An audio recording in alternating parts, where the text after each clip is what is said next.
Hello guys, आप देख रहे हैं नूर इंस्टीट्यूट। तो गाइस देखिए, आज हम आपको 6 सेमेस्टर के एजुकेशन के यूनिट 1 का चैप्टर नंबर 3 पढ़ाएंगे। तो देखिए गाइस, जैसे कि आप जानते हैं, जो आपकी एजुकेशन है SEC कोर्स वाली है, डिसिप्लिन वाली नहीं है, SEC वाली है। तो जो आपकी बुक है उसका नाम है शिक्षा में मीडिया, यानी कि मीडिया इन एजुकेशन। इसमें आपको जो यूनिट 1 आता है वो आता है संचार, मीडिया और शिक्षा। और chapter number 1 and chapter number 2 हम पढ़ा चुके हैं। जिसने भी वीडियोस नहीं देखी है, आप प्लीज़ वीडियो ज़रूर देखिएगा जाके। हमने प्लेलिस्ट भी बनाई है, आपको ढूंढने में वीडियो आसानी हो जाएगी।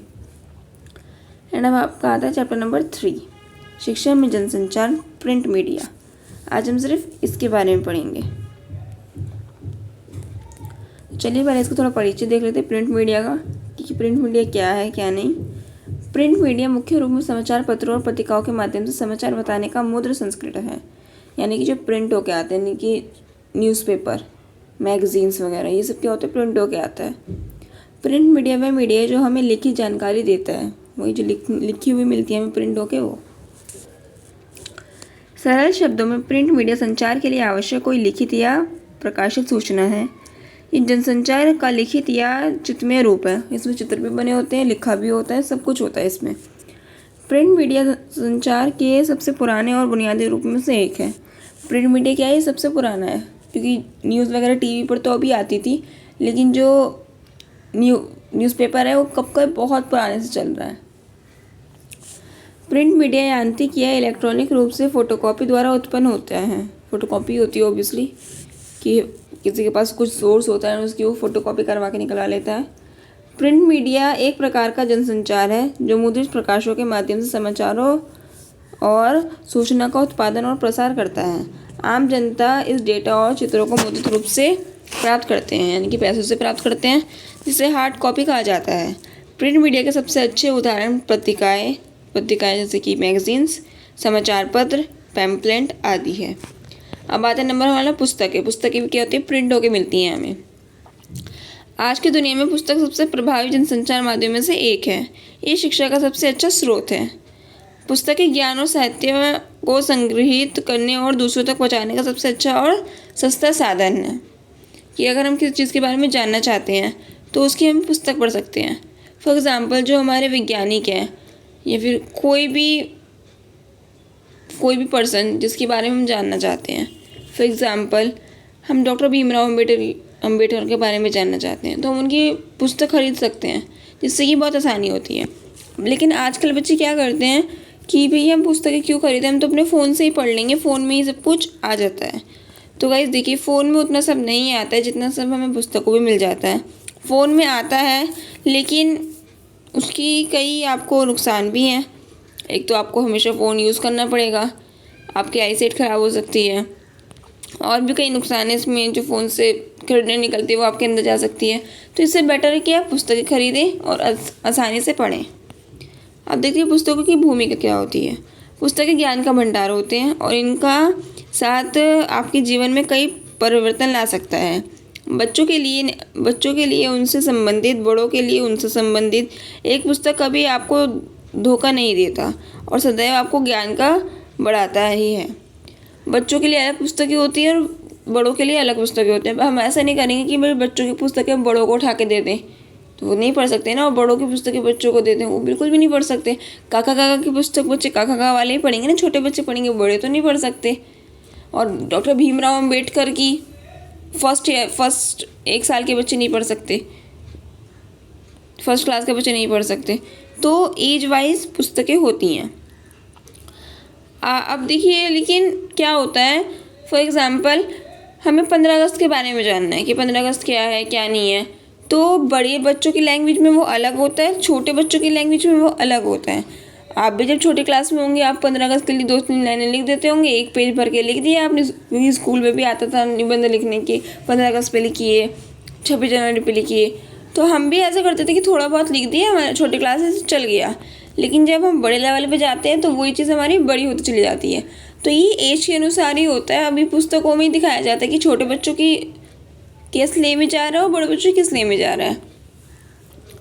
आप इसमें रोचक कहानियाँ, देश दुनिया में होने वाली गतिविधियाँ, कुछ नया सीखने का तरीका आदि आसानी से सीख सकते हैं।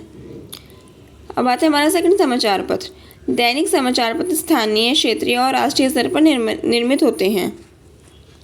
क्षेत्रीय, राष्ट्रीय स्तर पर निर्मित होते हैं। पहले तो स्थानीय होते हैं जो नॉर्मल होता है समाचार पत्र, फिर क्षेत्रीय आते हैं कि पूरे एक क्षेत्र की कितनी भी खबर है क्या नहीं है वो होता है, फिर राष्ट्रीय में चला जाता है कि पूरा एक वर्ल्ड मतलब जो राष्ट्र है उसका समाचार पत्र होता है।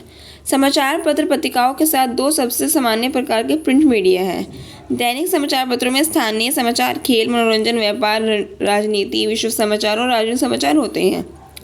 दैनिक समाचार पत्रों के उदाहरण दैनिक जागरण, हिंदुस्तान टाइम्स होता है, दैनिक भास्कर होता है, अमर उजाला आदि।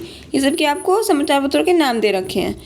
समाचार पत्रों में क्या होता है, एक अलग अलग पार्ट डिवाइडेड होता है। ऐसा नहीं है कि सभी एक जगह खबरें छाप देते हैं, ऐसा नहीं होता। अलग अलग पार्ट डिवाइड होता है। खेल का अलग होता है, मनोरंजन का अलग होता है, व्यापार का अलग होता है। व्यापार क्या होता है, बिजनेस का अलग होता है। आपने देखा होगा बीच में एक बड़ा सा पेज होता है जिसमें सारी जॉब्स वगैरह होती है, सारा वो बिजनेस का ही होता है। राजनीति का अलग होता है कि राजनीति में क्या चल रहा है, इस नेता ने इसको ये बोला वो बोला, ये सब अलग अलग होता है। समाचार पत्र की भूमिका क्या होती है। प्रिंट मीडिया विशेष रूप से दैनिक समाचार पत्रों का मुख्य कार्य है सार्वजनिक महत्व के प्रत्येक प्रमुख मुद्दे पर जनता की राय को सूचित करना, प्रभावित करना और आकार देना। प्रिंट मीडिया में जो जनसंचार को प्रसारित करता है, दैनिक समाचार पत्र केंद्रीय स्थान रखता है। यानी कि जो मानव को यानी कि इंसानों को जो प्रेरित करता है वो क्या करता है, दैनिक समाचार पत्र केंद्रीय स्थान पर रहता है। अब हमारा थर्ड पॉइंट आता है पत्रिका। एक पत्रिका एक अवधि प्रकाशन है जो आमतौर पर साप्ताहिक या मासिक रूप से प्रकाशित होती है। मैगजीन क्या होती है, या तो एक सप्ताह में मिलेगी या फिर एक महीने में मिलेगी। वो डेली नहीं छपती, एक सप्ताह की होती है एक अलग मैगजीन या फिर एक मंथ की होती है अलग मैगजीन, जिसमें विभिन्न प्रकार की सामग्री होती है। यह आवश्यक नहीं कि केवल मासिक या साप्ताहिक की प्रकाशित हो।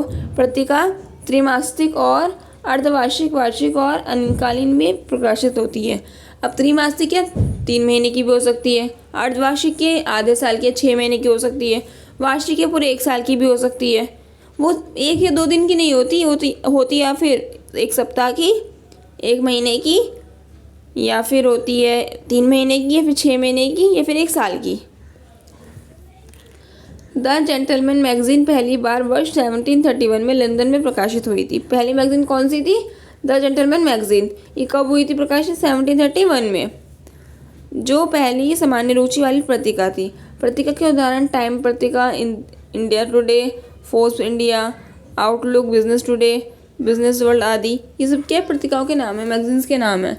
अब तो अलग ही प्रकार की मैगजीन्स आने लगी, पहले अलग आती थी। अब आता है पत्रिका की भूमिका।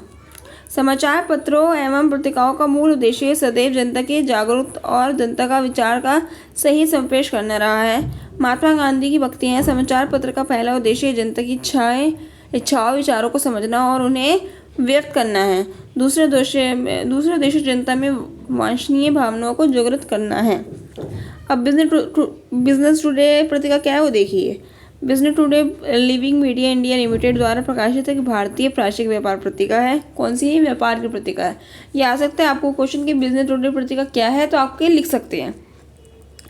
1992 तक प्रकाशन में बिजनेस टुडे मल्टीवर्स एक बहुआयामी मीडिया इकाई है, जिसमें एक पत्रिका, एक वेबसाइट, टेलीविज़न, यूट्यूब सहित मल्टीवर्स की कई भुजाएं हैं, कई सोशल मीडिया चैनल और शक्तिशाली इवेंट आईपी की एक सारणी है। फरवरी 2020 में पत्रिका ने अपनी 30वीं वर्षगांठ बनाने के लिए 2 खंड संग्रह जारी किए। उदयन मुखर्जी को अपने वैश्विक व्यापार संपादक के रूप में निर्मित करने के बाद नेटवर्क ने प्रमुख पत्रिका संपादक सौरभ मजुमदार को बिजनेस टुडे पत्रिका के नाम संपादक के रूप में नामित किया। किसको किया है, सौरभ मजुमदार को। और ब्लूबक टीवी के पूर्व संपादक सिद्धार्थ जराबी को प्रबंधन संपादक के रूप में निर्मित किया है। तो गाइस देखिए बिजनेस टुडे के बारे में ये आप खुद पढ़ लीजिएगा, आपको बहुत आसानी से समझ आ जाएगा, बहुत इजी लैंग्वेज में लिखा है। तो आज की वीडियो में इतना ही। Thank you so much. हमने बहुत शॉर्ट नोट से बना के आपको समझाने की कोशिश की। आई होप कि आपको इस चैप्टर अच्छे से समझ आया हो। Thank you. अगर आपको हमारी वीडियो पसंद आए तो प्लीज़ वीडियो को लाइक करें और चैनल को सब्सक्राइब करें और ज़्यादा से ज़्यादा शेयर करें। Thank you so much.